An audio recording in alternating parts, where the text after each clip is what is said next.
발달장애인의 자조단체, 평생교육. 이번 시간에는 발달장애인의 자조단체 생활, 평생교육에 대해 학습하겠습니다. 1. 발달장애인의 자조단체 생활. 발달장애인 자조단체는 공통의 관심을 가지고 있는 당사자들이 모여 단체를 구성하고 전문가나 일반인이 도움을 주는 방식이 아닌 당사자가 서로 도움을 주고받으며 힘을 북돋우는 능력을 강화하며 지역사회의 자원을 공유하는 집단이라고 할 수 있습니다. 이러한 자조단체는 발달장애인에게 내적 역량을 강화하고 자립과 권리 옹호를 위한 발판이 될 수 있기 때문에 매우 의미 있고 중요하다고 할 수 있습니다. 자조단체가 왜 중요할까요? 발달장애인 자조단체의 시작은 만남 그 자체의 의미를 두다가 만남이 거듭되면서 구성원들과 평등하고 편안한 관계를 형성하고 당사자들에게 동년배 문화를 경험하는 계기가 되며 동료들과 서로 믿고 의지하고 힘이 될 수 있습니다. 자조단체는 발달장애인의 자율성과 자발성에 기초한 자기결정과 선택에 의해 이루어질 때 참여와 동등한 기회를 실현할 장이 될 수 있습니다. 자조단체가 발달장애인에게 특별한 이유는 스스로 만든 단체이고 스스로 결정하면 좀 더 즐거워지기 때문입니다. 단체에 참여하면 결정할 수 있는 힘을 가지게 되고 하고 싶은 일, 좋아하는 일을 함께 할 수 있으며 하고 싶은 일을 스스로 결정할 뿐만 아니라 사람들을 많이 사귈 수 있기 때문에 특별합니다. 자조단체는 회원들로 구성되는데요. 단체를 운영하는 가장 중요한 사람들로서 같은 목적을 가지고 단체에 참여한 사람들입니다. 회원이 함께 하고 싶은 일을 결정하고 함께 활동을 하는 사람들이기 때문에 뜻에 맞는 회원을 구성해야 합니다. 자조단체를 잘 이끌어가기 위해서는 회원들 중에서 단체를 대표해서 중요한 일들을 하는 임원을 구성하여야 합니다. 회원은 다음과 같은 권리가 있습니다. 회의나 활동에 참여할 수 있고 단체의 임원이 될 수 있으며 투표할 권리가 있습니다. 또 회의나 단체에서 자유롭게 자신의 의견을 말할 수 있습니다. 회원은 다음과 같은 의무가 있는데요. 회의나 활동 시간을 지켜야 하고 회비는 정해진 날에 내야 합니다. 모든 회원들은 다른 회원의 권리를 방해하거나 무시하면 안 됩니다. 단체에서 회원에게 맡겨진 일을 책임지고 해야 합니다. 모든 회원들은 놀리거나 때려서는 안 됩니다. 모든 회원들은 성희롱을 해서는 안 됩니다. 우리가 뽑은 임원들의 말을 잘 따라주어야 합니다.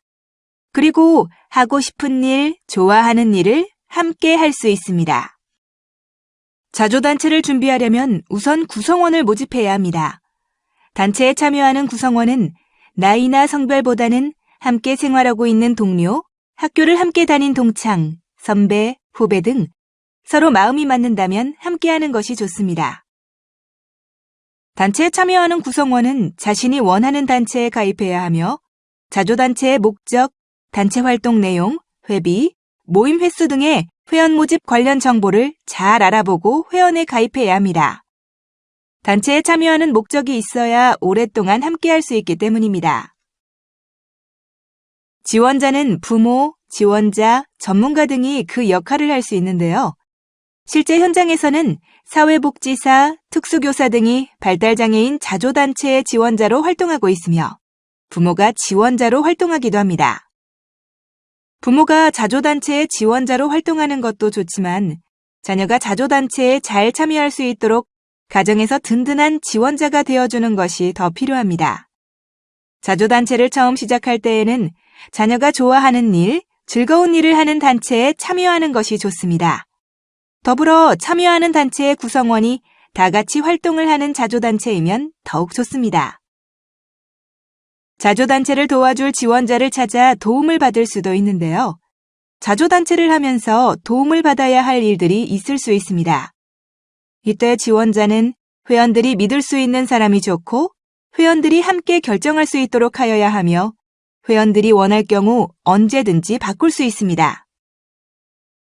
자조단체의 회원은 누구나 평등해야 하며 어떠한 사안을 다수결의 원칙에 따라 결정할 수 있어야 합니다. 자조단체에서는 노래나 영화 보기, 또한 맛집을 찾아갈 수도 있고 운동 및 등산하러 갈 수도 있습니다. 처음부터 단체를 통해 큰일을 하기보다는 단체의 구성원들이 모두 관심이 있고 좋아하는 일부터 시작하는 것이 좋습니다. 자녀가 중증일 경우 자조단체에 참여를 꺼려 하는데 자녀가 친구들과 함께하는 것 자체가 좋을 수 있으므로 자조단체에 참여하도록 합시다. 자조단체는 구성원 관리를 위해 회원의 역량을 키우고 단체의 자부심과 관심을 가질 수 있도록 회원들 스스로 적극적으로 참여할 수 있는 환경을 제공해야 합니다. 회칙을 함께 공부함으로써 단체의 목적을 확실히 알 수 있고 단체를 더 잘 이해할 수 있습니다. 또한 단체의 모임이나 활동 후 평가 회의는 단체가 좀 더 발전적으로 나갈 수 있는 계기가 될 수 있습니다. 자조단체에 참여하려면 지역에 있는 장애복지관, 장애인 자립생활센터, 장애인 부모단체 등에 문의하세요. 기관 이용자를 중심으로 자조단체를 구성하기도 하고 프로그램에 따른 자조단체를 운영하기도 합니다. 자녀가 다니고 있는 기관에 별도의 자조단체가 없는 경우 자조단체 구성을 요청하시는 것도 필요한데요. 이러한 작은 단체에 꾸준히 활동하다 보면 한국 대표적인 자조단체인 피플퍼스트인 지역대회에 참가하게 되고 전국의 발달장애인이 모이는 한국 피플퍼스트 대회에도 참가할 수 있습니다. 자조단체에서 발달장애인이 서로 배려하고 이해한다는 것이 그들의 특성을 감안하면 어려울 수 있습니다. 그러나 단체를 유지하고 운영하기 위해서는 서로에 대한 믿음과 신뢰, 배려가 바탕이 되어야 합니다. 단체를 오래 하다 보면 서로를 알게 되고 친하게 지내게 되며 친한 사이일수록 예의를 지켜야 합니다. 특히 회의를 진행할 때에는 자신의 의견도 이야기하는 것도 중요하지만 참가한 모든 사람의 의견도 중요합니다. 하고 싶은 이야기가 있거나 다른 의견을 이야기하더라도 끝까지 들어주어야 한다는 것을 가정에서 자녀에게 지도할 필요가 있습니다. 자녀가 단체에 참여하는 사람들과 좋은 관계를 유지하고 오랫동안 단체에 참여할 수 있도록 자녀의 이야기를 잘 들어주시고 공감해주는 것이 필요합니다. 자녀가 참여하고 있는 단체가 잘 운영되고 유지되기 위해서는 자녀가 회의나 모임 시간을 잘 지키고 회비는 잘 내고 있는지, 회원들과 잘 지내고 있는지 잘 살펴보아야 합니다. 혹시나 단체에서 잘못한 점이 있거나 말하고 싶지 않을 때에는 혼내거나 다그치지 말고 회원으로서의 권리 및 의무, 갈등 해결 방법 등을 겪은 내용을 토대로 자녀를 지원해야 합니다. 자조단체 운영 사례를 살펴보면 발달장애인법 제정 이후 당사자의 목소리 반영이 더욱 강조됨에 따라 한국 피플퍼스트 사무국과 피플퍼스트 서울센터가 문을 열고 당사자 중심의 피플퍼스트 운동에 참여하고 있습니다. 피플퍼스트는 전국위원회를 중심으로 17개 시도지역위원회를 구성하여 운영하고 있으며 매년 10월 한국 피플퍼스트 대회를 개최하여 발달장애인의 요구사항을 국가와 사회에 적극적으로 알리고 있습니다. 단체 지원자에 대해 장애인 당사자들은 회원의 비밀에 관한 이야기는 하지 않고 지원자가 위에 서는 것은 곤란하다고 생각하고 있습니다. 또 지원자가 말을 너무 많이 하지 않고 마음대로 결정하지 않으며 장애인 당사자들이 결정한 일에 참견하지 않으면 좋겠다고 생각합니다. 곤란해하고 있을 때 주저 말고 도와주고 이야기에 끼어들지 않고 기다려주며 어린아이 취급을 하지 말라고 생각하고 있습니다. 2. 평생교육. 평생교육은 우리나라 평생교육법 제2조에 평생교육의 정의가 명시되어 있습니다. 평생교육이란 학교의 정규교육 과정을 제외한 학력 보완 교육, 성인 문자 해득 교육, 직업능력 향상 교육, 인문교양 교육, 문화예술 교육, 시민 참여 교육 등을 포함하는 모든 형태의 조직적인 교육 활동으로 명시되어 있습니다. 평생교육은 정규교육 과정을 제외한 모든 형태의 조직적인 교육 활동이므로 성인교육이라고 할 수 있습니다. 또한 우연적인 것이 아닌 일정한 계획하에 교육의 의도를 갖고 체계적으로 이루어지는 것을 교육의 개념적 조건으로 하고 있습니다. 평생교육은 장애인이 성인으로서 자신의 원하는 삶을 주도적으로 결정하고 선택하며 더 나은 미래를 준비하고 새로운 것에 도전할 수 있는 토대가 되기 때문에 성인기 삶에 매우 중요하다고 할 수 있습니다. 장애인 평생교육 프로그램은 기초문해교육, 학력보완교육, 직업능력 향상교육, 문화예술교육, 인문교양교육, 시민참여교육으로 분류하고 영역에 따라 프로그램에 대해 구체적으로 정의하고 있습니다. 발달장애인은 지적 결함으로 인해 학력 보완 교육을 통해 학력을 인정받기 어려울 수 있습니다. 장애인 평생교육시설의 학력 보완 교육에 참여하는 발달장애인이 덜어 있을 뿐 대부분의 장애인 평생교육 관련 기관에서는 운영하지 않습니다. 발달장애인이 고등학교를 졸업한 후에 성인으로서의 전환이 쉽지는 않습니다. 그렇다고 언제까지 부모의 보호와 통제 속에서만 살아갈 수는 없습니다. 성인으로서 살아가기 위한 다양한 기술들을 교육을 통해서 배우고 실제 삶 속에서 경험하면서 살아가야 합니다. 단순히 하루 종일 있을 수 있고 받아주고 돌봐주는 것이 다행이라는 생각으로 기관을 선택하는 것은 자녀의 삶을 더욱 의존적이고 수동적으로 살아가게 만드는 것일 수 있습니다. 자녀가 성인으로서의 삶을 살아가는데 실질적인 것들을 배우고 익힐 수 있는 최적의 환경을 갖춘 교육기관을 선택해야 합니다. 교육기관을 선택할 때에는 부모님의 의견도 중요하지만 성인이 된 자녀의 선택과 결정이 무엇보다 우선시되어야 합니다. 자녀가 성인이 된 이후에도 여전히 사회성과 인지가 낮지만 성인으로서 인정해주고 믿어주면서 스스로 선택할 수 있는 기회를 많이 주고 자녀의 의견에 더 귀 기울일 필요가 있습니다. 발달장애인이 주로 이용하는 평생교육기관은 발달장애인 평생교육센터, 발달장애인 평생학습관, 장애인 평생교육시설, 장애인 복지관 평생교육 프로그램, 장애인 체육센터, 자립생활센터, 장애인 주간보호시설 평생교육 프로그램 등이 있습니다. 이러한 다양한 교육기관에서 발달장애인이 가정과 지역사회에서 살아가는 데 필요한 기본교육에서부터 취미, 여가, 스포츠 등 다양한 교육을 제공하고 있기 때문에 자녀의 특성과 수준을 고려하여 선택해야 합니다.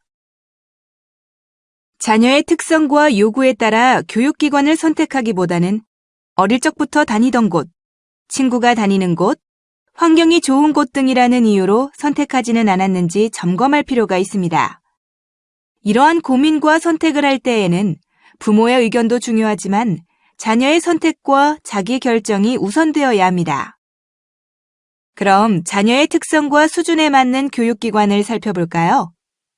먼저 자녀가 행동 문제, 고도 비만, 신변 처리가 어려운 중증 발달 장애인일 경우에는 서울발달장애인 평생교육센터를 선택할 수 있습니다. 이곳은 학교 형태이며 중증 발달 장애인이 우선 지원할 수 있습니다. 체력이 약한 발달 장애인일 경우에는 장애인 복지관이나 장애인 자립생활센터를 선택하는 것이 좋습니다. 이곳은 강좌별, 회기로 운영되며 원하는 강좌만 수강할 수 있습니다. 돌봄이 우선인 요보호 발달 장애인은 중증을 위한 주간보호 시설이 맞는데요. 이곳은 돌봄이 주 목적입니다. 고등교육 욕구가 있는 발달장애인은 장애인 특별전형대학교인 호산나대학교, 대구대학교, 나사렛대학교를 선택할 수 있습니다. 대학교 교육과정 또는 대학교육과정 형태로 운영됩니다. 또 교육 목적에 따른 평생교육 프로그램 운영기관도 있는데요. 직업재활 프로그램은 장애인 복지관, 장애인 보호작업장, 장애인 고용공단 능력개발원 등을 이용하면 됩니다.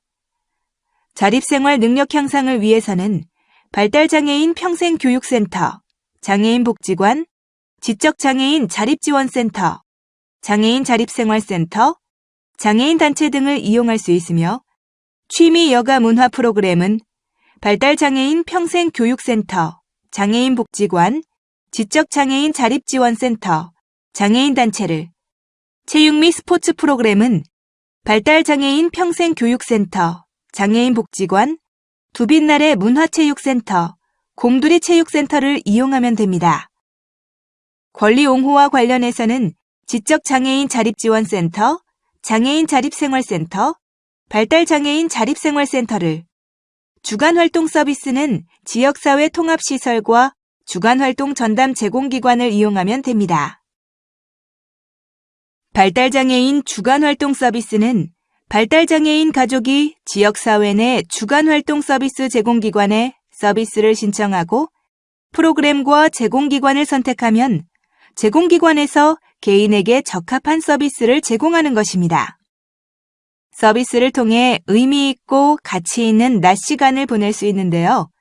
새로운 형태의 주간활동 서비스로 낮 시간 동안 발달장애인이 원하는 활동 프로그램을 선택할 수 있는데 직업 준비, 학습, 여가문화, 체육, 취미, 사교 등 다양한 형태의 프로그램을 취사 선택할 수 있고 원하는 기관을 선택하여 이용할 수 있습니다.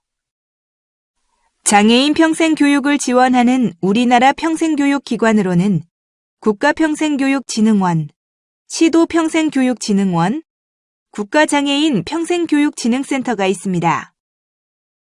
국가평생교육진흥원은 국가 차원의 평생교육진흥을 통한 국민평생교육 활성화를 목적으로 설립되었습니다. 국가평생교육진흥원에서는 평생학습 진흥 기본 계획을 5년마다 수립, 실행하고 평생교육 실태조사 등의 주요 평생교육 업무를 수행하고 있습니다. 시도 평생교육진흥원은 시도 평생교육 시행계획 수립, 다모아 평생교육 정보망 확대, 광역규모 취창업, 학습형 일자리 창출 등 지역의 평생교육 활성화에 노력하고 있습니다. 특히 지역 주민의 평생학습 참여 확대와 활성화를 목적으로 운영되고 있습니다. 장애인 평생교육진흥센터는 장애인 평생교육 관련 연구, 프로그램 및 교재, 교구 개발, 발달장애인 프로그램 및 의사소통 기기 개발, 장애인 평생교육기관 연계체제 구축 및 활성화 등의 주요 업무를 수행하여 그동안 소외된 장애인 평생교육 진흥을 통하여 장애인의 사회 참여 증진과 삶의 질의 향상을 위해 힘쓸 것입니다. 그리고 대학 교육 과정에 발달장애인 평생교육기관도 있는데요. 다운복지관 평생교육대학에서는 자립컨텐츠학과와 문화컨텐츠학과를 운영하고 있으며 성모자애복지관에서는 성모재활대학과 문화여가 도담대학을 운영하고 있습니다. 대학부설 평생교육기관도 있는데요. 발달장애인을 위한 평생교육을 운영하고 있는 국내 대학으로는 이화여자대학교와 한국복지대학교가 유일합니다.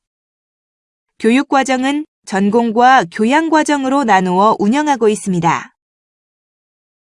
충현복지관에서는 충현비전학교에서 기독교 복지학과와 공연예술학과, 미래준비학과를 운영 중이며 성민복지관에서는 성민교양대학, 자립대학, 성인기자립 생활훈련 발자국을 운영합니다. 그리고 한우리 정보문화센터에서는 한우리 문화대학을, 성분도 복지관에서는 성분도 대학을 운영 중에 있습니다. 오늘 학습의 주요 내용을 정리해 보겠습니다. 발달장애인도 취미, 여가생활 등 당사자를 위한 단체를 가질 필요가 있으며 자조단체를 통해 소통하고 고민을 나누며 살아갈 수 있도록 지원해야 합니다. 또한 삶의 터에서 배우고 삶을 경험하면서 살아갈 권리를 가지고 있습니다. 평생교육은 심리적인 안정감과 자아 존중을 향상시키는 중요한 역할을 합니다. 이것으로 학습을 마치겠습니다. 여러분 수고하셨습니다.